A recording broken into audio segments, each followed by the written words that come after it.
muchiti ndininda kaipa mazonetsa na seiko mberi koko mazonetsa na seiko mberi koko mazonetsa na seiko ine ndisiko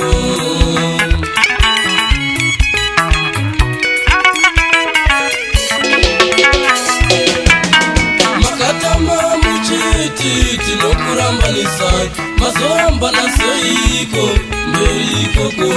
mazoramba na seiko mberi koko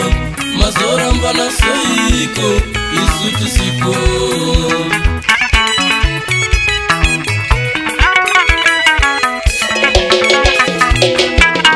makasunga mapanditi muchiti mbafa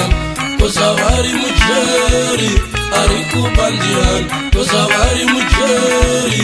ari kubandiani kozavari mujeri ari kubandiani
Dara Makamba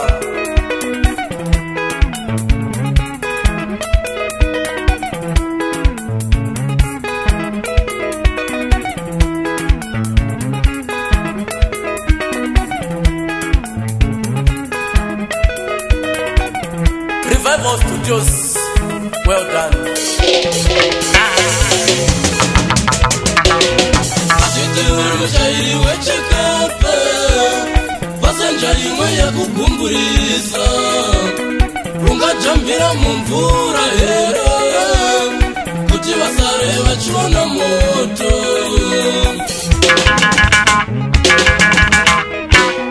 ndachiti uri mshairi wechekape pasanja imwe ya kukumburiza ungajambira mumvura hera kuti vasare vachiona moto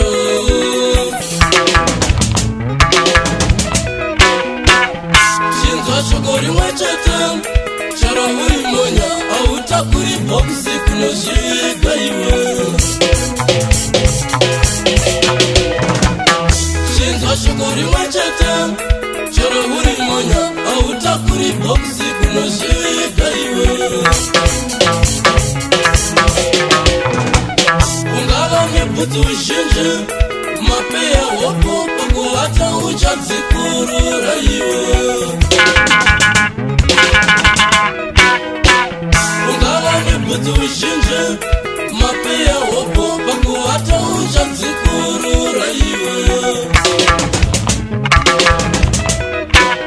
kwaunobva kanda chiwe kwaunoenda ziva usiku kwaunobva kanda chiwe kwaunoenda ziva usiku kwaunobva kanda chiwe kwaunoenda ziva usiku